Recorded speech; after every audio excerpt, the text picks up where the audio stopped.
నమస్తే, welcome to prime time debate.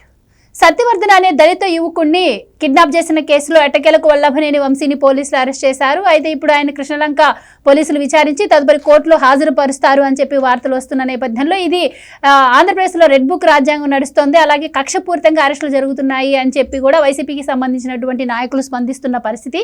ఇదిలా ఉంటే ఓవరాల్గా వల్లభనేని వంశీ అరెస్టుపై ఎవరు నోరు విప్పొద్దు అని చెప్పి జగన్మోహన్ రెడ్డి సందేశం పంపించారు నాయకులకు అంటున్నారు. మరి దీంట్లో ఎంతవరకు నిజం ఉంది? కార్యకర్తలకు పెద్దనలాగా ఉంటాను అని చెప్పినటువంటి జగన్మోహన్ రెడ్డి మరి ఇప్పుడు ఇలాంటి సందేశాన్ని పంపడం ఎలా చూడొచ్చు? మరి ఇది నిజంగానే కక్షపూరితంగా జరిగిన అరెస్టా? తదుపరి వైసీపీ రియాక్షన్ ఏ విధంగా ఉండబోతుంది? ఇలాంటి విషయాలన్నీ కూడా ఈ రోజు డిబేట్లో చర్చిద్దాం. మనతో పాటు డిబేట్లో పార్టిసిపేట్ చేసేందుకు స్టూడియోలో ఉన్నారు సీనియర్ జర్నలిస్ట్ సత్యమూర్తి గారు, అలాగే మరో సీనియర్ పొలిటికల్ అనలిస్ట్ అంకంరావు గారు.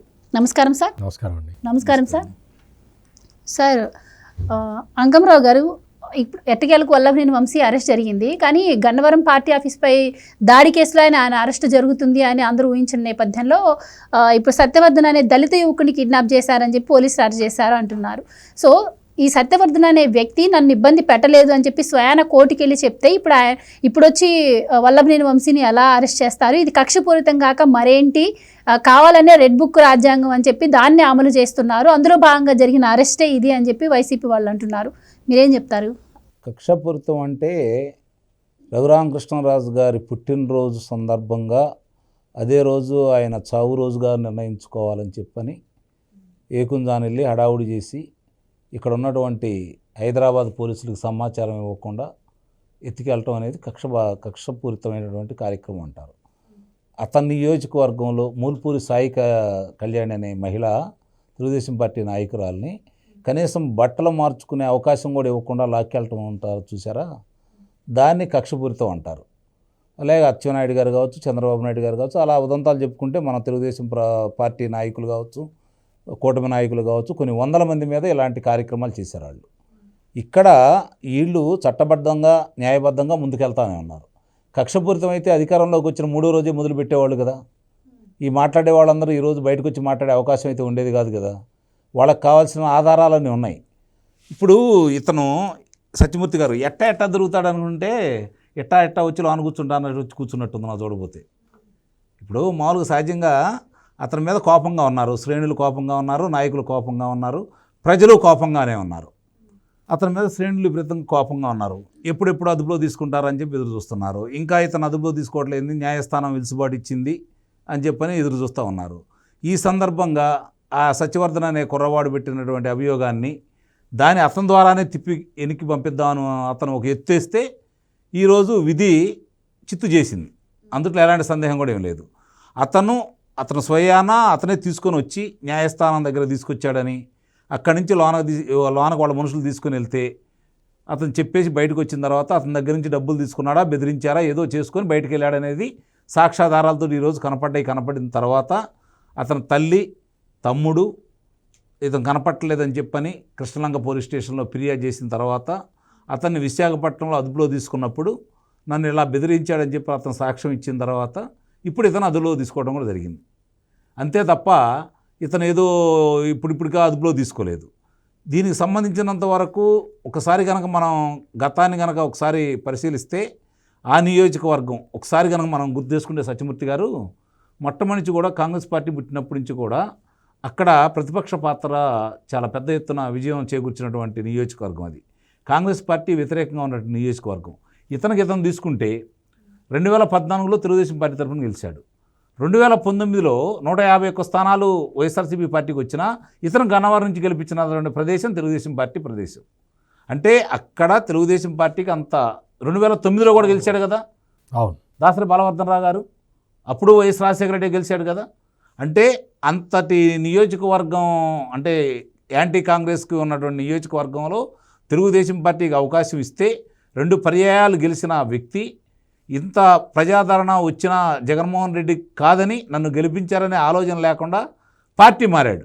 సరే, అతని వ్యక్తిగతం ఏం జరిగిందో మనం దాని గురించి మాట్లాడుకోవాల్సిన అవసరం లేదు. చాలామంది పార్టీలు మారుతూ ఉంటారు, గమ్మున కూర్చొని ఉంటారు. కానీ ఇతను మాట్లాడిన విధానం అతనికి ఇబ్బంది పెట్టింది. అలాగే అతను చేసిన కార్యక్రమాలు కూడా ఇప్పుడు అతన్ని ఈ విధంగా ఆయన స్థాయికి తీసుకొచ్చి అని చెప్పనే మనం చెప్పుకోవాలి. ఎందుకంటే 1 కాదు 2 కాదు అక్కడ జరిగినటువంటి చాలా కార్యక్రమాలు చూసుకుంటూ ఉంటే మీకు చిన్న ఉదాహరణ చెప్తాను నేను. కార్యాలయం మీద 100 మందితోటి వెళ్ళి దాడి చేసిన విధానమే కాకుండా శతాబ్దాల చరిత్ర కలిగిన గన్నవరం బ్రహ్మలింగం చెరువును అక్రమంగా తవ్వుకొని సొమ్ము చేసుకున్నాడండి. ఇది చాలా మనోభావాలు దెబ్బతీసినాయి. అక్కడ చాలా విషయాలు ఇతను ప్రోత్బలంతో జరిగినాయని చెప్పండి. సరే, నానితో కలిసి అతను ఏం చేశాడు, క్యాసినో నిర్వహించాడు అనేది వేరే విషయం. ఒక్కొక్క అభియోగాలు అతని మీద వస్తున్నటువంటి ఒక అభియోగాలుగా మనం చూసుకుంటూ ఉంటే, తెలుగుదేశం పార్టీకి పెట్టని కోట అయినటువంటి గన్నవరం నియోజకవర్గంలో తనతో పాటు తన వెంట రాని తెలుగుదేశం పార్టీ కార్యకర్తలని అక్రమంగా వాళ్ళ మీద అభియోగాలు మోపి వాళ్ళని హింసించిన విధానం కావచ్చు, తెలుగుదేశం పార్టీ కార్యాలయాన్ని ఆ రోజు దహనం చేసిన విధానం కావచ్చు, అక్కడ వాళ్ళ కార్యకర్తలను కొట్టిన విధానం కావచ్చు, వాహనాలను ధ్వంసం చేసి దహనం చేసిన విధానం కావచ్చు, ఇవన్నీ కూడా ఎప్పటికప్పటికి తెలుగుదేశం పార్టీ శ్రేణుల్లో కావచ్చు, ప్రజల్లో కూడా ఒక రకంగా వంశీని ఎప్పుడు అదుపులో తీసుకొని అతన్ని వాళ్ళ పరిధిలో వాళ్ళు విచారణ చేస్తారని చెప్పని ఇప్పుడు దాకా ఎదురు చూస్తూ ఉన్నారు. ఇప్పటికైతే సత్యమూర్తి గారు ఒకటి మాత్రం నేను చెప్పగలను, 10% అంటే ఎక్కువ కూడా కాదు, 10% మంది తెలుగుదేశం పార్టీ వాళ్ళు తృప్తి పడతారేమో నేను అనిపిస్తుంది. ఇంకా 90% ఇంకా బాకీ అయితే ఉంది, ఇంకా ఉన్నారు చాలామంది. ఇది ప్రారంభం అయితే నేను అనుకుంటున్నాను. ఎర్ర పుస్తకం అనేది ఇప్పుడు పని మొదలుపెట్టిందని అయితే నేను భావిస్తున్నాను. ఇప్పుడు దాకా పని మొదలుపెట్టిందని అయితే నేను భావించట్లేదు. ఎర్ర పుస్తకం అనేది ఇప్పుడు పని మొదలుపెట్టిందని అయితే నేను భావిస్తున్నాను. ప్రత్యేకంగా దీనికి సంబంధించినంత వరకు జగన్మోహన్ రెడ్డి, ఈరోజు మీరు అన్నారు కదా, జగన్మోహన్ రెడ్డి దీని గురించి స్పందించవద్దు అని చెప్పని, అతను చాలామంది నాయకులను బయటికి పంపించేసి పార్టీ మూచేయించాలనే కార్యక్రమంలో ఉన్నాడు కాబట్టి, అతను మనుగడ అతను చూసుకోవాలనే కార్యక్రమంలో ఉన్నాడు కాబట్టి, అతని మీద ఉన్న అభియోగాల నుంచి ఎవరు రక్షిస్తారని ఎదురు చూస్తున్నాడు కాబట్టి, తను నమ్ముకొని తన కోసం పనిచేసి, తన కోసం దూషించి, తన కోసం దాడులు చేసి, తన కోసం వాళ్ళ దగ్గర ప్రజల దగ్గర దోచుకొని తనకు సంపదను సృష్టించిన వాళ్ళందరినీ కూడా ఈరోజు నిర్దాక్షిణ్యంగా నడిబజార్లో నిలబెట్టి అతను అమ్మటానికి సిద్ధంగా ఉన్నాడని అయితే నేను భావిస్తున్నాను. రైట్ సార్, ఇప్పుడు సత్యవర్ధన్ అనే యువకుని కిడ్నాప్ చేశారు అన్న కేసులో వల్లభనేని వంశీ గారిని అరెస్ట్ చేయడం జరిగింది. కానీ ఇది కక్షపూరితం అని చెప్పి వైసీపీ వాళ్ళు అంటున్నారు. ఇది ఏ విధంగా కక్షపూరితం? అలాగే మరి ఒక దళిత యువకుడిని ఈ విధంగా కిడ్నాప్ చేయడం ఎంతవరకు కరెక్టు? ఇక ముఖ్యంగా దీనిపై ఇప్పటికే జగన్మోహన్ రెడ్డి స్పందించొద్దు ఎవరు అని కూడా ఆయన ఆదేశాలు పాస్ చేశారంటున్నారు. సో వైసీపీ నెక్స్ట్ స్టాండ్ ఏముండబోతుందంటారు? ఇది నిజంగా కక్షపూరితమే అంటారా? మీ అభిప్రాయం ఏంటి? మామూలుగా అయితే కూటమి ప్రభుత్వం అధికారంలోకి రాగానే ఫస్ట్ అయితే 3 అరెస్ట్ చేయాలి. ఒకటి వల్లభనేని వంశీ, 2 కొడాలి నాని, 3 పేర్ని నాని. ఈ 3 అంటే కక్షపూరిత ప్రభుత్వం అయితే ఈ 3 లోపల వేసేసేవాళ్ళు. ఇక్కడ ఏంటి అంటే చంద్రబాబు నాయుడు ఆయన ఒక విజనరీ లీడర్ కాబట్టి ఈ కక్షపూరితం, కక్ష సాధించటం ఇటువంటివన్నీ మనం చెయ్యకూడదు. జగన్మోహన్ రెడ్డి ఇటువంటి పనులు చేశాడు కాబట్టి 11 సీట్లకు పరిమితం అయ్యాడు. నేను కూడా అదే పని చేస్తే నాకు ఆ జగన్మోహన్ రెడ్డికి తేడా ఏముంటుంది అన్న ఉద్దేశంలో చంద్రబాబు నాయుడు ఏంటి అంటే ఆయన ఈ కక్ష సాధింపులు ఇవన్నీ వద్దు, మనం ప్రజల్లో మనం అధికారంలోకి వచ్చిన ప్రధాన కారణం ఏంటి, ఆంధ్రప్రదేశ్ని అభివృద్ధి చేయటం, అంతవరకు చేద్దాం అని వదిలేశాడు ఆయన. అందుకనే ఇప్పటివరకు ఈ వల్లభనేని వంశీ బాగా శుభ్రంగా తిరిగాడు. మొత్తం అంతా గన్నవరం పోకపోయినా హైదరాబాదులో ఉండి స్టార్ హోటళ్ళల్లో అక్కడ ఇక్కడ తిరుగుతూ కాలక్షేపం చేశాడు. ఆ మధ్య విదేశాలకు కూడా వెళ్ళొచ్చాడు. ఇక్కడ అంటే మామూలుగా మీరు ఒక సామెత చెబితే అది కొంచెం మొరటి సామెత ఉంటుంది, కానీ ఇక్కడ విషయం ఏంటంటే ఈ అతి తెలివితేటలు ప్రదర్శించాడు. అతి తెలివితేటలు ప్రదర్శించటం వల్ల ఈరోజు వల్లభనేని వంశీ దొరికిపోయాడు. అంతే తప్ప మామూలుగా ఈ కూటమి ప్రభుత్వం కక్ష సాధించటం వల్ల దొరకలా. అతి తెలివితేటలు ఏంటి? ఇప్పుడు తెలుగుదేశం పార్టీ గన్నవరం కార్యాలయం మీద దాడి చేయించాడు, దగ్గరున్నాడు, చేయించాడు, అంతా అయిపోయింది, కార్లు తగలబెట్టించాడు. ఆ తర్వాత తెలుగుదేశం పార్టీ వాళ్ళ మీదే కేసులు పెట్టించాడు. ఇందాక అంకమరావు గారు చెప్పినట్టు ఆ కళ్యాణి అనే ఆమె అయితే అసలు ఆమె మీద కేసులు పెట్టించారు, అరెస్ట్ చేయించాడు, రకరకాల టార్చర్ పెట్టాడు. తెలుగుదేశం పార్టీ నుంచి గెలిచి తనతో కలిసి వైసీపీలోకి రాకపోవటం వల్ల వీళ్ళందరి మీద కక్ష సాధించాడు ఈ వంశీ. మొత్తం అంటే ఇతను వెళ్ళిపోయాడు, వాళ్ళెవరు రాలేదు, వాళ్ళందరూ తెలుగుదేశం పార్టీలోనే ఉన్నారు. అందుకని వాళ్ళని టార్గెట్ చేసుకొని ఈ కార్యక్రమాలన్నీ చేశాడు. ఇంత చేసిన తర్వాత కూడా కూటమి ప్రభుత్వం అధికారంలోకి వచ్చిన తర్వాత అవన్నీ మనకు వద్దు, అటువంటివన్నీ వద్దు, పోలీసులు వాళ్ళ పని వాళ్ళు చేసుకుంటారని చెప్పి వదిలేస్తే ఈ వల్లభనేని వంశీ గనక తన క్రిమినల్ బ్రెయిన్ని వాడి అతి తెలివితేటలు ప్రదర్శించకుండా ఉన్నట్టయితే అసలు అరెస్ట్ అయి ఉండేవాడు కాదు. అతను 20వ తారీఖు దాకా వెలుసుబాటు ఉంది. వెసులుబాటు ఉన్నది. అసలు మామూలుగా కూడా పోలీసులు అరెస్ట్ చేసినా మళ్ళీ వెంటనే బెయిల్ వచ్చేది. ఇతను ఏం చేశాడు అంటే, ఇతని అతి తెలివితేటలు ఏంటి అంటే, ఆ తెలుగుదేశం పార్టీ ఆఫీసులో పనిచేసే ఆ సత్యవర్ధన్ అనే కుర్రాడిని అతను కంప్లైంట్ ఇచ్చాడు పోలీసులకి. ఇగో ఇట్లా దాడి చేశారయ్యా, మా కార్యాలయం మీద దాడి చేశారు, నన్ను కులం పేరుతో దూషించారు, అది ఇది అని చెప్పి ఇచ్చాడు. దాని మీద కంప్లైంట్ వైసీపీలో ఉన్నప్పుడు కేసు పెట్టలేదు, వైసీపీ గవర్నమెంట్లో ఉన్నప్పుడు. తర్వాత కేసు పెట్టారు, రిజిస్టర్ చేశారు, ఎస్సీ ఎస్టీ కేసు, అదంతా రిజిస్టర్ అయి ఉన్నది.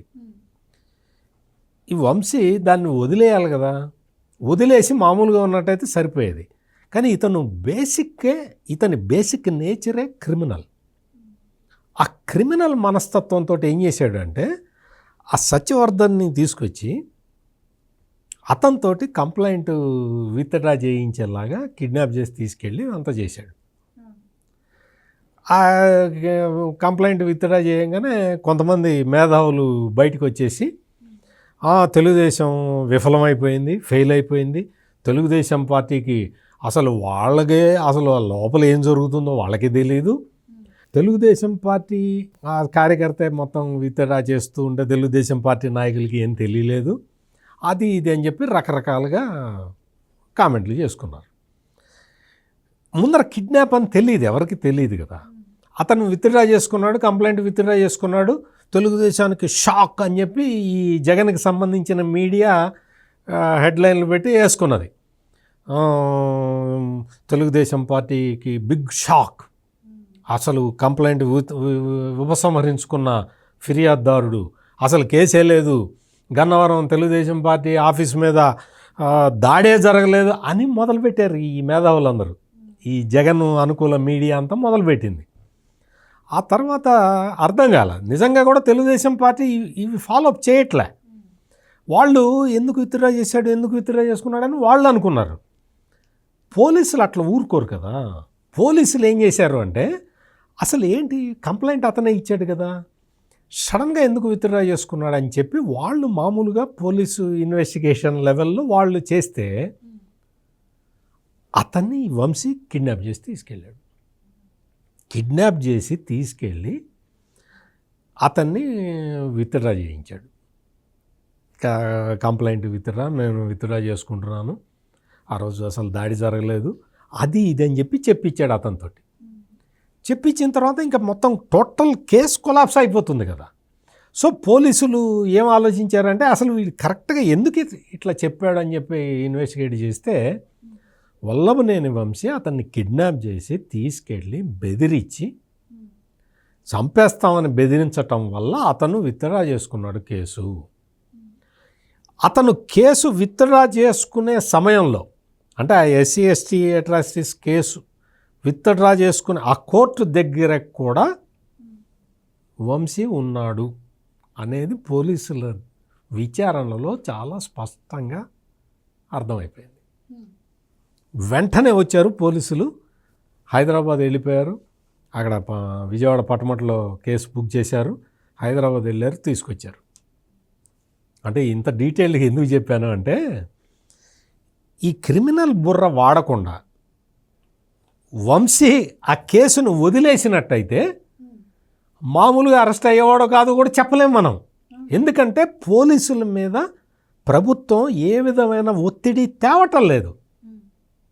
మీరు మామూలుగా మీరు చేయండి, మీరు కక్ష సాధించొద్దు అని పొద్దున్న లేచిన దగ్గర నుంచి సీఎం చెప్తూ ఉంటే పోలీసులు కూడా ఎందుకు అంత యాక్టివ్గా వాళ్ళు కేసు పర్సు ఎందుకు చేస్తారు? ఇక్కడ మెయిన్గా ఏంటంటే వల్లభనేని వంశీ తన క్రిమినల్ బుర్రను ఉపయోగించి తను చేసిన నేరాన్ని కప్పిపుచ్చుకోవటానికి దానికన్నా పెద్దదైన ఇంకొక నేరాన్ని చేశాడు. అందుకు పోలీసులకి దొరికిపోయాడు తప్ప ఇక్కడ కక్ష లేదు, రెడ్ బుక్ లేదు, రాజ్యాంగం లేదు.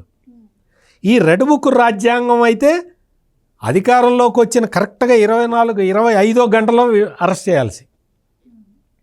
ఇక్కడ జరిగింది ఏంటి అంటే వల్లభనేని వంశీ తన క్రిమినల్ బుర్రతోటి ఆలోచించి చేసిన చర్యలకి పర్యవసానంగా ఇవాళ దొరికాడు. అందుకనే తేలుగుట్టిన దొంగల్లాగా వైసీపీ వాళ్ళందరూ వద్దు మనమేం మాట్లాడొద్దని చెప్పి ఒక నిర్ణయానికి వచ్చి వాళ్ళందరూ కూడా ఏం మాట్లాడతారు? బొత్స సత్యనారాయణ వచ్చి మేము ఈ అరెస్టుని తీవ్రంగా ఖండిస్తున్నాం అన్నాడు. ఏం ఖండిస్తావు? ఒక ఎస్సీ యువకుడిని తీసుకెళ్ళి కిడ్నాప్ చేసి తీసుకెళ్ళి నువ్వు చంపేస్తానని చెప్పి బెదిరించి కేసు విత్డ్రా చేసుకున్న దాన్ని నువ్వు సపోర్ట్ చేస్తావా బొత్స సత్యనారాయణ? ఇదేనా నీ రాజకీయం? ఇదేనా నీ రాజకీయ అనుభవం? ఇదేనా నీకు అంటే ఇంతకాలం కాంగ్రెస్ పార్టీలో ఉన్నావు కదా, నీ కాంగ్రెస్ పార్టీ నీకు నేర్పింది ఇదేనా? జగన్మోహన్ రెడ్డి నేర్పితే నేర్పి ఉండొచ్చు, కానీ నీ వయసు ఏమైంది? నీ బుద్ధి ఏమైంది? అసలు వల్లభనేని వంశీ ఏం చేశాడో తెలుసుకోకుండా, పోలీసులు ఎటువంటి కేసు పెట్టారో తెలుసుకోకుండా ఈ బొత్స సత్యనారాయణ వచ్చి నేను అరెస్టును తీవ్రంగా ఖండిస్తున్నాను అంటాడేంటి? అంటే మీకు అర్థం కావట్లేదా? ఇప్పుడు దాకా ఆ పార్టీలోంచి బయటికి వెళ్ళిన వాళ్ళు ఏ విధంగా మాట్లాడారు బయటికి వెళ్ళిన తర్వాత? చెప్తున్నా. అంటే ఈ బొత్స సత్యనారాయణ లాంటి వాళ్ళు ఇంకొక ఆయన ఉన్నాడు అక్కడ, ఆ విజయవాడలో ఉంటాడు, మల్లాది విష్ణు అని. ఆయన కూడా వచ్చి ఈ అక్రమ అరెస్టుని మేము ఖండిస్తున్నాం. అక్రమం చేసింది మీవాడు మల్లాది విష్ణు. నువ్వు మొత్తం అంతా చూసుకో. నీకు అసలు ఇది అతన్ని ఎస్సీ కుర్రాడిని వదిలేసినట్టయితే అసలు ఈ కేసు వచ్చేది కాదు విష్ణు. నీకు ఆ విషయం తెలీదు. నువ్వేదో పెద్ద నువ్వు ఇతన్ని సపోర్ట్ చేస్తే నీకేదో వస్తుంది అనుకుంటున్నావు. నీ జగన్మోహన్ రెడ్డి నీకు టికెట్ కూడా ఇవ్వాలా. ఇంకా అసలు నువ్వు ఆ పార్టీలో ఉండటమే వేస్ట్. అటువంటి మల్లాది విష్ణు వచ్చి ఆయన సపోర్ట్ చేస్తున్నాడు. ఒక ఎస్సీ కుర్రాడిని తీసుకెళ్ళి బెదిరించి కంప్లైంట్ విత్డ్రా చేయించటాన్ని ఈ వైసీపీ సపోర్ట్ చేస్తుందా? ముందర దానికి సమాధానం చెప్పాలి. జగన్మోహన్ రెడ్డి ఇప్పుడు వెళ్ళిపోతున్నాడు, యలహంకకి వెళ్ళిపోతున్నాడు. అక్కడ ఏదో కడపలో పెళ్ళేదో ఉంది, అది చూసుకొని ఈ పాటికి యలహంక చేరుంటాడు. ఎందుకు పోయావు? కడప నుంచి మళ్ళీ రిటర్న్ రావాలి కదా. యలహంకకి ఎందుకు పోయావు? నువ్వు కడపలో పెళ్ళేదో అటెండ్ చేసుకొని నువ్వు మళ్ళీ తాడేపల్లికి రావాలి కదా. బెంగళూరు ఎందుకు పోయావు అంటే భయం. నీకు తెలుసు నువ్వు చేసింది తప్పు అని. నీ పార్టీ నాయకులు చేసింది తప్పు. వల్లభనేని వంశీని అరెస్ట్ చేయటం కరెక్టు అని ఈ జగన్మోహన్ రెడ్డికి కూడా తెలుసు. అందుకని అటునుంచి అటు వెళ్ళిపోయాడు తప్ప మళ్ళీ తాడేపల్లి రాలేదు. ఇక్కడ కక్ష సాధించాలి అనేది ఎవరికి లేదు. తను తీసుకున్న గోతిలో తానే పడ్డాడు. ఇప్పుడు మొత్తం దొరికిపోయాడు. మొత్తం భారత న్యాయ సంహితలో 144 1వ సెక్షన్ క్లాజ్ కింద ఇతని మీద కేసు బుక్ చేశారు.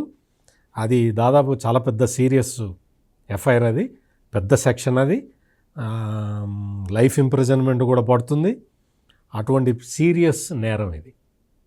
అంత సీరియస్ నేరం చేసిన ఈ వల్లభనేని వంశీని సపోర్ట్ చేయటం అనేది ఎట్లా అనేది ఇప్పుడు యలహంక ప్యాలెస్కి చేరుకున్న జగన్మోహన్ రెడ్డి నేను అనుకోవటం అక్కడికి ఢిల్లీ నుంచి న్యాయవాదులందరినీ కూడా పిలిపించుకొని వాళ్ళ న్యాయ సలహాలు కూడా తీసుకొని హైదరాబాదు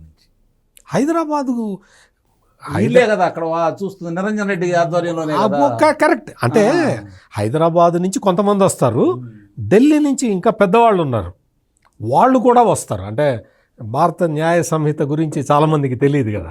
అంటే కొత్త పెద్ద లాయర్లను కూడా తెచ్చుకొని అక్కడ కూర్చోబెట్టుకొని మాట్లాడిన తర్వాత ఈ జగన్మోహన్ రెడ్డి అప్పుడు వస్తాడు.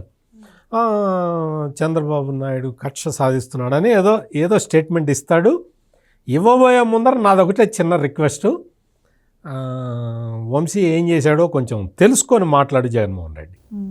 రైట్. ఈ ఒక్క పార్టీ ఆఫీస్పై దాడి విషయమే కాదు, అలాగే దళితులపై దాడులే కాకుండా ఈయన 100 కోట్ల వరకు అక్రమ మైనింగ్ మట్టి తవ్వకాలు కూడా చేశారు. గన్నవరంలో చాలా ఫిర్యాదులు కూడా ఈయనపైన వచ్చాయి. అలాగే విజిలెన్స్ అధికారులు కూడా ఈయనపైన విచారణ చేస్తున్నారు అంటున్నారు. సో అసలు ఆ పార్టీలోకి వెళ్ళిందే సంపాదనే ధ్యేయంగా ఈయన వెళ్ళినట్టు కూడా మనకు కనిపిస్తూ ఉంది. సో ఇది కేసు ఇప్పుడు వాళ్ళ వైఫ్ కూడా వచ్చి కృష్ణలంక పోలీస్ స్టేషన్ ముందు వచ్చి కావాలని చెప్పి నాన్ బెయిలబుల్ కేసులు పెట్టారు, ఆయనకి హెల్త్ బాగాలేదు అని చెప్పి ఆవిడ మాట్లాడుతున్నారు. ఎలా చూడొచ్చు అంటారు? అంటే ఈ కేసులు కాకపోయినా తదుపరి కేసుల్లో కూడా ఆయన అరెస్ట్ అయ్యే అవకాశాలే ఉన్నాయంటున్నారు. దొమ్మితో పోయేదాన్ని ఈరోజు కిడ్నాప్ కేసు దాకా తెచ్చుకున్నాడు అతను. మామూలుగా అయితే ఆ 100 మంది వెళ్ళారు, దాని మీద చేసినాను. నిజం చెప్పాలంటే మొన్నటిదాకా వంశీ మీద పెద్ద కేసు కూడా కాదు. ఇప్పుడు అతను బయటకు వచ్చే పరిస్థితి లేకుండా చేసుకున్నాడు. ఇప్పుడు మీరు అన్నారు కదా, దాని గురించి ఒక విషయం చెప్తాను నేను. ఏదైతే ఇప్పుడు అతను సంబంధించినంత వరకు మామూలుగా మనకి 100 కోట్ల రూపాయలు అని చెప్పని మీరు అంటున్నారు కదా, దాని గురించి చిన్న వివరణ చెప్తాను నేను.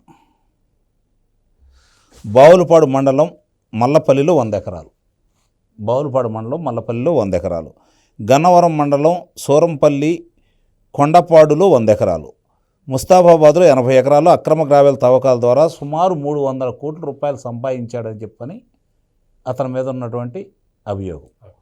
ఈరోజు ఆయన శ్రీమతి మామూలుగా వచ్చేసి సహజమే, ఎవరు ఎలా చేసినా వాళ్ళ శ్రీమతికి వాళ్ళ భర్తే దేవుడు. వాళ్ళు తప్పులు చేసినా ఒప్పులు చేసినా వాళ్ళు బోరగడ్డ అనిల్ భార్య కూడా అదే చెప్పింది. అందుకేనండి అందరూ ఉదాహరించారు. బోరగడ్డ అనిల్ భార్య కూడా ఒకళ్ళ మినహాయింపు ఏం లేదండి. ఇప్పుడు అందరినీ దీన్ని ఉదాహరిస్తున్నాను. మామూలుగా వాళ్ళకి సంబంధించినంత వరకు వాళ్ళు అలానే అంటారు, తప్పు కూడా ఏం కాదు.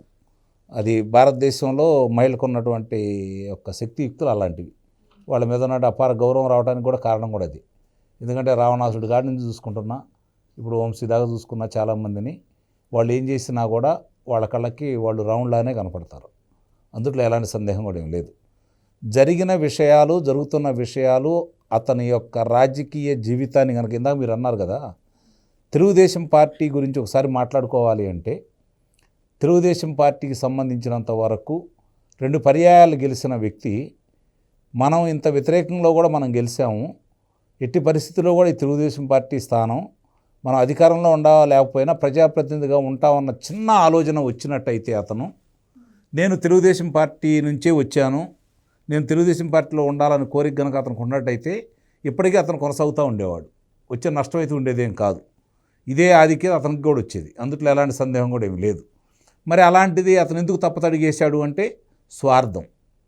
ఇందాక వారు చెప్పినట్టు అతనిలో సహజ గుణం, వీటన్నిటికీ తోడ్పాటు జగన్మోహన్ రెడ్డి వాళ్ళిద్దరికీ కలిసిపోయింది వాస్తవంగా చూసుకోవాలంటే.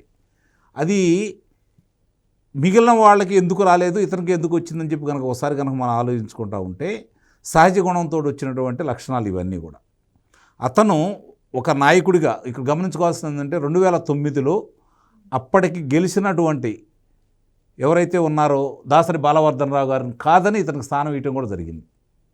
యువకుడు మామూలుగా ఇతను ప్రజల్లో తిరుగుతూ ఉన్నాడు, విద్యార్థులకు ఏదో మామూలుగా వాళ్ళకి సంబంధించినంత వరకు ఫీజులు అవి కడుతూ జనంలో మంచి పేరు తెచ్చుకుంటున్నాడు అన్న ఉద్దేశంతో 2009లో లోక్సభకు పోటీ చేసి ఓడిపోయాడన్న ఉద్దేశంతో ఇతనికి గన్నవరం ఇవ్వడం కూడా జరిగింది, గెలవడం కూడా జరిగింది.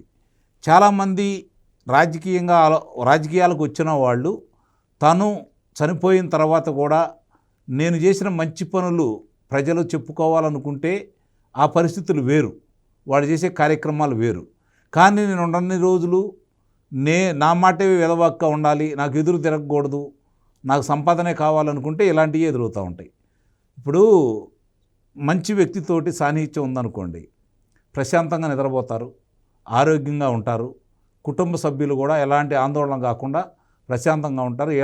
వాళ్ళతో పాటు ఫలానా మంచి వ్యక్తితోటి ఈ వ్యక్తి ఉన్నాడని చెప్పని పేరు ప్రఖ్యాతులు కూడా వస్తాయి. అలాగే దుష్టుడితో సాంగత్యం ఉందనుకోండి, ఇలాంటి పరిణామాలు ఎదురవుతూ ఉంటాయి.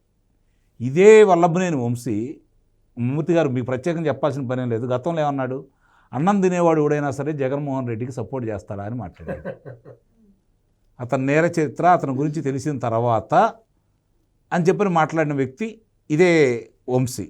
మరి ఈరోజు అతను పంచన చేరాడంటే వాళ్ళకు ఉద్దేశం ఏంటంటే ఇంకొక 30 సంవత్సరాలు, అంటే ఈ 5 సంవత్సరాలు కాకుండా ఇంకొక 25 సంవత్సరాలు జగన్మోహన్ రెడ్డి ముఖ్యమంత్రి ఉంటాడు, మనం చేసినటువంటి కార్యక్రమాలను చూస్తూనే ఉన్నారు, ప్రజలు ముందుకొచ్చి ఎదురు తిరగట్లేదు కాబట్టి మన రాజ్యమే కొనసాగుతూ ఉంటుంది, ఇలానే కొనసాగించవచ్చు, ఎదురు తిరిగే వాళ్ళు ఉండరు, పోటీ చేసేవాళ్ళు ఉండరు, మనకి ఎదురొచ్చేవాడు ఉండడు, ఈ విధమైనటువంటి ఆలోచనతో వాళ్ళు చేస్తున్నటువంటి తప్పటడుగులు అనమాట. ఇది సహజంగా గర్వం అనేది తలకెక్కితే ఏముంటుందంటే పచ్చకామెర్లు గమ్ముతాయి అనమాట. వాళ్ళకి ఏదైతే తోస్తే అదే కనపడతా ఉంటుంది, ఎదుటాళ్ళు ఏం చెప్పినా వినరు, చెవులున్నా కూడా చెమిటాడిగా ప్రవర్తిస్తూ ఉంటారనమాట. వీళ్ళ పరిస్థితి కూడా అలానే ఉంది. ఒక మంచి పార్టీలో నువ్వు ఉంటూ, ఒక మంచి మనిషికి నువ్వు శాసనసభ్యుడిగా సహచరుడిగా ఉంటూ, నువ్వు మంచి పార్టీలో కొనసాగుతూ, నువ్వు ఈరోజు నీకు ఒకటే మామూలుగా అతనికి ఉన్నటువంటి వ్యసనం ఏందంటే రాజకీయంగా నేను బాగా ఎదగాలి అనే కోరిక. రాజకీయంగా ఎదగాలనే కోరిక ఉన్నప్పుడు నువ్వు సన్మార్గంలో వెళ్ళాలి, సరైన పార్టీలో నువ్వు మనుగడ సాగించాలి. నీవు మంచో చెడో నీకు మంచి పార్టీలో నీకు అవకాశం వచ్చింది, దాన్ని కొనసాగించుకోవడంలో విఫలమయ్యావు. ఈరోజు రాష్ట్ర వ్యాప్తంగా నాకు తెలిసినంత వరకు తెలుగుదేశం పార్టీ శ్రేణుల్లో అలాగే సామాన్య ప్రజల్లో కూడా ఒక్కళ్ళు కూడా వల్లభనేని వంశీ అయ్యో పాపం అనేవాళ్ళు ఒక్కళ్ళు లేరు సత్యమూర్తి గారు. ఇది గమనించుకోవాల్సిన అంశం. ఎందుకంటే నీ మీద అంత ద్వేషం రావడానికి కారణం ఏంటి? 2 పర్యాయాలు నువ్వు తెలుగుదేశం పార్టీతో గెలిచిన తర్వాత కూడా నీ మీద అంత ద్వేషం రావడానికి కారణం ఏంటి? నువ్వు చేసినటువంటి నిర్వాహకం. దేవాలయం లాంటి పార్టీ కార్యాలయం మీద దాడి చేయటమే కాకుండా నువ్వు ఆ రోజు నువ్వు మాట్లాడిన ప్రతి మాట కూడా ఈరోజు కూడా ఎవరు మర్చిపోని పరిస్థితి. ఈరోజు ఆ పార్టీ శ్రేణులు సంబంధించినంత వరకు ఇందాక సత్యమూర్తి గారు చెప్పారు, నేను ఇందాక మొట్టమొదటి చెప్పినట్టు 10% మంది తృప్తిగా ఉన్నారు, మిగిలిన 90% మంది ఎదురు చూస్తూ ఉన్నారు. ఫలానా వాళ్ళు లోనకి వెళ్ళాలని చెప్పని కోరుకుంటూ ఉన్నారు. ఆ ఫలానా వాళ్ళు ఎవరున్నారా అంటే కొడాలి నాని ఉన్నాడు, అలాగే దేవినేని అవినాష్ ఉన్నాడు, గుడివాడ అమర్నాథ్ ఉన్నాడు, అంబట రాంబాబు ఉన్నాడు, అనిల్ కుమార్ యాదవ్ ఉన్నాడు. తర్వాత మిగిలిన విషయంలోకి వస్తా. పెద్దిరెడ్డి రామచంద్రారెడ్డి ఉన్నాడు, చెవిరెడ్డి భాస్కర్ రెడ్డి ఉన్నాడు, పెద్దిరెడ్డి మిథున్ రెడ్డి ఉన్నాడు, చెవిరెడ్డి మోహిత్ రెడ్డి ఉన్నాడు, సజ్జల రామకృష్ణారెడ్డి ఉన్నాడు, విజయసాయి రెడ్డి ఉన్నాడు, అలాగే ఎస్వి సుబ్బారెడ్డి ఉన్నాడు. వీళ్ళందరి గురించి ఎందుకు వీళ్ళందరి బాసు జగన్మోహన్ అది అంతిమంగా జగన్మోహన్ రెడ్డి. వీళ్ళందరి గురించి కూడా ఎందుకు ఆలోచిస్తున్నారు? ఈ రాష్ట్రం 30 సంవత్సరాలు ఇనికిపోవటానికి, ఒక తరం నిర్వీర్యమైపోవటానికి 5 సంవత్సరాల వీళ్ళ పరిపాలన, వాళ్ళకి వంతపాడిన వాళ్ళు, వాళ్ళ కోసం పనిచేసిన వాళ్ళు, ప్రజలను ఇబ్బంది పెట్టిన వాళ్ళు, ప్రజలను భయపెట్టిన వాళ్ళు, ప్రజల ఆస్తులను దోచుకున్న వాళ్ళు, ప్రజల మాన ప్రాణాలు దోచుకున్న వాళ్ళు, ప్రజల్ని చంపేసిన వాళ్ళు. ఇక్కడ గమనించుకోవాల్సిన అంశం, ప్రజలను కూడా చంపేశారు వీళ్ళు, ప్రశ్నించిన వాళ్ళని చంపేశారు వీళ్ళు. ఈ విధంగా చేసుకుంటూ వెళ్ళి వీళ్ళు ఒక రకంగా చెప్పాలి అంటే ప్రజల్ని ఇప్పుడు మామూలుగా చిన్నప్పుడు మనం నిద్రపోలేదనుకోండి, లేదంటే మనం ఏదైనా అల్లరి చేస్తున్నాం అనుకోండి, ఏం చేసేవాళ్ళంటే మా వాళ్ళు బూచాడు వస్తున్నాడని చెప్పేవాళ్ళు. ఈరోజు మామూలుగా సహజంగా ఏ విధంగా మాట్లాడుతున్నారంటే గ్రామంలో, అంటే ఇది నేను చెప్తే కొంతమందికి ఇబ్బంది కలగొచ్చేమో కానీ నాయన జగన్మోహన్ రెడ్డి వస్తున్నాడు రా అంటున్నారు. అంటే ఆ విధంగా భయపెట్టాడనమాట ప్రజలను జగన్మోహన్ రెడ్డి. కారణం ఏందయ్యా అంటే మనకు సహజ వనరులు ఉన్నాయి, చంద్రబాబు నాయుడు గారు పునాదులు వేసిపోయారు, మీరేం చేయాల్సిన పని లేదు. దాన్ని కొనసాగించినట్టయితే రాష్ట్రానికి ఆదాయం సమకూరేది, వాళ్ళకే ఆదాయం సమకూరేది. ఎందుకంటే వాళ్ళు ఎటు వ్యాపారస్తులే కాబట్టి, రాష్ట్ర సంపదను దోచుకోవడానికి అలవాటు పడ్డారు కాబట్టి, గతంలో దోచుకున్నారు కాబట్టి, దాచుకున్నారు కాబట్టి ఈరోజు కూడా అదే అవకాశాలు కూడా నిస్సందేహంగా ఉండేవి. కానీ నువ్వేం చేసావు? కక్షపూరితంగా చేయాలని ప్రయత్నం చేశావు. నేను తప్ప ఎవరు ఈ రాష్ట్రంలో ఆర్థికంగా స్థిరపడకూడదని నిర్ణయానికి వచ్చేసావు. నేను తప్ప ఎవరు ముఖ్యమంత్రి కాకూడదని నిర్ణయానికి వచ్చావు. అప్పుడు నువ్వు ఎన్నుకున్న వ్యక్తులు ఎవరు? ఓ కొడాలి నాని, ఓ వల్లభనేని వంశీ, ఓ దేవినేని అవినాష్, ఓ త్వరగా కిషోర్, ఓ చెవిరెడ్డి భాస్కర్ రెడ్డి, ఓ చెవిరెడ్డి మోహిత్ రెడ్డి, అలాగే ఓ జోగి రమేష్, ఓ గుడివార అమర్నాథ్, ఓ అనిల్ కుమార్ యాదవ్, ఇలాంటి వాళ్ళందరినీ తీసుకొచ్చేసి, శిథిల అప్పర్రాజు లాంటి వాళ్ళందరినీ తీసుకొని వచ్చేసి, మహానటి రోజా గారు లాంటి వాళ్ళందరినీ తీసుకొని వచ్చేసి వాళ్ళ చేతే మాట్లాడిస్తూ, వాళ్ళ చేతే విధ్వంసం సృష్టిస్తూ, వాళ్ళ చేతే అరాచకాలకి అక్రమాలకి పెద్దిరెడ్డి రామచంద్రారెడ్డి వాళ్ళ ప్రోత్సాహంతో గనుల్ని, మద్యాన్ని, ఇసుకని అన్నిటినీ దోచుకొని అడ్డదిడ్డంగా నువ్వు సంపాదించుకోవడానికి నువ్వు చేసినటువంటి కార్యక్రమాల్లో వీళ్ళంతా ఈరోజు సమిధలయ్యారు కాబట్టి, ప్రజలు గమనించారు కాబట్టి నిన్ను 11 స్థానాలకు పరిమితం చేశారు కాబట్టి ఆంధ్ర రాష్ట్ర రాజకీయ యవనికలో వైఎస్ఆర్సీపీ పార్టీ ఉండకూడదనే నిర్ణయానికి ప్రజలు వచ్చారు కాబట్టి ఈ రోజుకి నీకు సత్యమూర్తి గారు ఒక రకంగా జ్ఞానోదయం అయిపోయి పార్టీని మూసేసే క్రమంలోనే ఇలాంటి నాటకాలు ఆడుతున్నారని అయితే నేనైతే భావిస్తున్నాను. ఎట్టి పరిస్థితుల్లో కూడా పార్టీ కొనసాగదు, మనం కొనసాగలేము. 2028 జనవరి 1వ తారీఖు నాటికి మనం ప్రజాక్షేత్రంలో ఉండము, కారాగారంలో ఉంటామని చెప్పని త్రికరణ శుద్ధిగా గ్రామస్థాయి నుంచి జగన్మోహన్ రెడ్డి వరకు భావించారు కాబట్టే ఇలాంటి కార్యక్రమాలు చేస్తున్నారని అయితే నేను భావిస్తున్నాను. రైట్ సార్, వల్లభనేని వంశీ గారి అరెస్ట్ విషయాన్ని తీసి పక్కన పెడితే అసలు ఆ రోజు పార్టీ కార్యాలయంపై దాడి జరిగినప్పుడు ఆ దాడిలో గాయపడ్డ వాళ్ళు ఎవరైతే ఉన్నారో వాళ్ళు బయటకు వచ్చి మాట్లాడటం జరిగింది. దాదాపు 5 గంటల పాటు నాన్ స్టాప్గా వాళ్ళు అక్కడ గొడవ చేశారని, ఎవరు బండారు వంశీ అనే వ్యక్తి కనుక బయట నుంచి రాకపోతే మా ప్రాణాలు కూడా ఇప్పటికి మిగిలిండేవి కావు, ఆయన ఎలా వచ్చారో తెలియదు, ఆయన రావడం వల్లే మేము బ్రతికి బయటపడ్డామని. కానీ అంత జరిగినా కూడా ఆ టైంలో అసలు ఒక కేసు తీసుకోవడం, ఏదో తూతు మంత్రంగా 1-2 అరెస్టులు చేసి దాన్ని క్లోజ్ చేశారు ఆ కేసుని. ఆ తర్వాత ఎవరైతే ఉన్నారో యార్లగడ్డ వెంకట్రావు అనే వ్యక్తి వచ్చి మళ్ళీ దాన్ని రీఓపెన్ చేశారు అని చెప్పి ఈరోజు చెప్తున్నారు. కానీ ఎంతోమంది పార్టీలు మారిన వాళ్ళు ఉన్నారు, కానీ ఇలా పార్టీ మారితే ఒకళ్ళ వాళ్ళు ఇంప్రెస్ చేయడం కోసం ఇలా రాజకీయాలు విలువలు లేని రాజకీయం చేస్తే ఇలానే ఉంటుందా అంటే ఏమంటారు? ఖచ్చితంగా ఇప్పుడు వల్లభనేని వంశీ మొత్తం అంటే వల్లభనేని వంశీ అంటే ఇప్పుడు ప్రస్తుతం అరెస్ట్ అయి ఉన్నాడు. ఈ అరెస్టు ఎపిసోడ్ మొత్తాన్ని ఒక రాజకీయ పాఠంగా ఈ రాజకీయ నాయకులందరూ కూడా చూడాల్సిన అవసరం ఉంది. మొత్తం వ్యవస్థ మొత్తాన్ని శాసించాలి అని ఆశించే జగన్మోహన్ రెడ్డికి ఒక బంటులాగా మారిపోయి తన స్థాయిలో తాను వ్యవస్థల్ని నేను శాసిస్తాను అనుకోవటం అనేది భ్రమ. వల్లభనేని వంశీ ఆ పని చేశాడు. నీకు వ్యవస్థ ఏ వ్యవస్థ ఆ వ్యవస్థ నడుస్తూ ఉండాలి.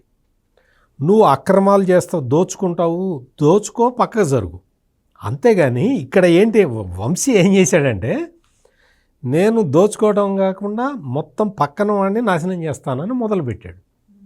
అక్కడ వచ్చిందనమాట. ఇక్కడ తెలుగుదేశం పార్టీ ఇందాక అంకమరావు గారు చెప్పిన పాయింట్ ఏంటి అంటే, గన్నవరం అనేది స్ట్రాంగ్ ఫౌండేషన్ ఉంది తెలుగుదేశం పార్టీకి. ఆ ఫౌండేషన్ని కూలగొట్టాలి అనుకున్నాడు. నీకు ఎందుకు ఆ పని? నువ్వు సంపాదించాలనుకుంటున్నావు, నీ సంపాదన నువ్వు చేసుకో. ఈ తెలుగుదేశం పార్టీ ఫౌండేషన్ని కూలగొట్టాలి అనుకోవటం అనేది అది ఒక అవివేకం. ఎందుకంటే నువ్వు పుట్టక ముందరే చాలాసార్లు తెలుగుదేశం పార్టీ అక్కడ గెలిచింది. తెలుగుదేశం పార్టీ కంచు కోట అది.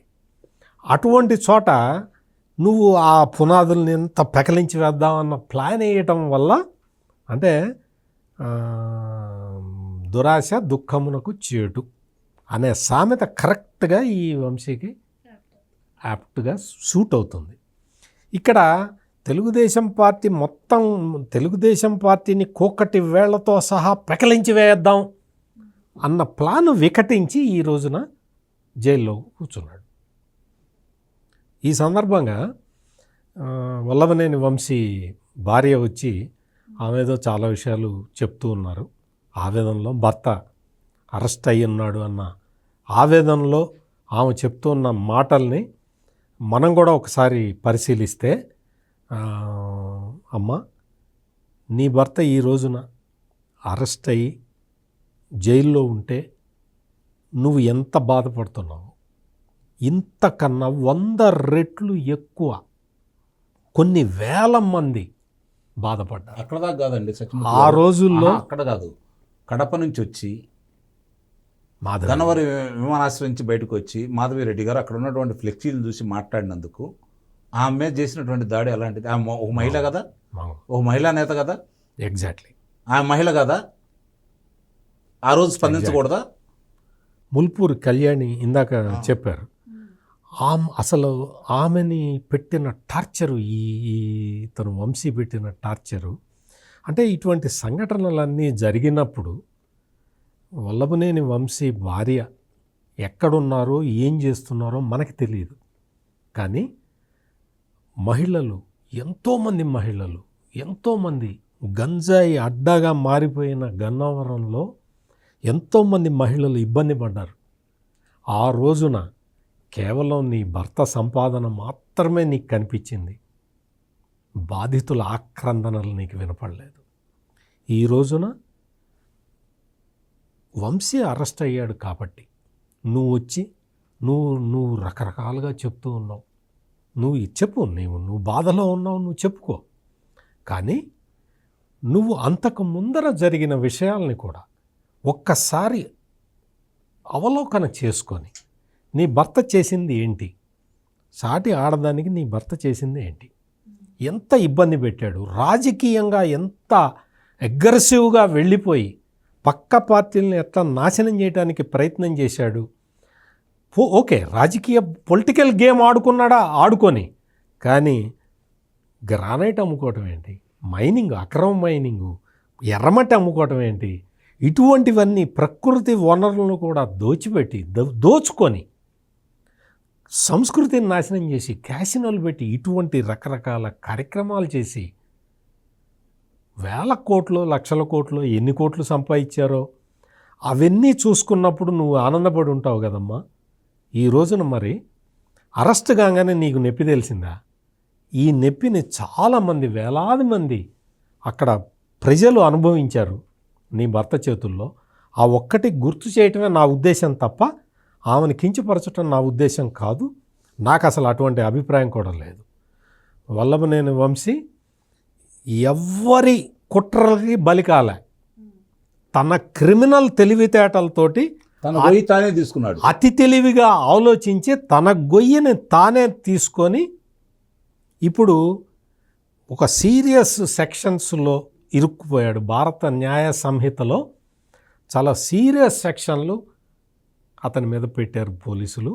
దానికి ప్రధాన కారణం వంశీనే, వేరే వాళ్ళు ఎవరు కాదు, పోలీసులు కాదు, ప్రభుత్వం కాదు, తెలుగుదేశం పార్టీ అంతకన్నా కాదు, జనసేన కాదు, భారతీయ జనతా పార్టీ అసలే కాదు. వంశీనే చేసుకున్నాడు, వంశీనే అనుభవిస్తున్నాడు.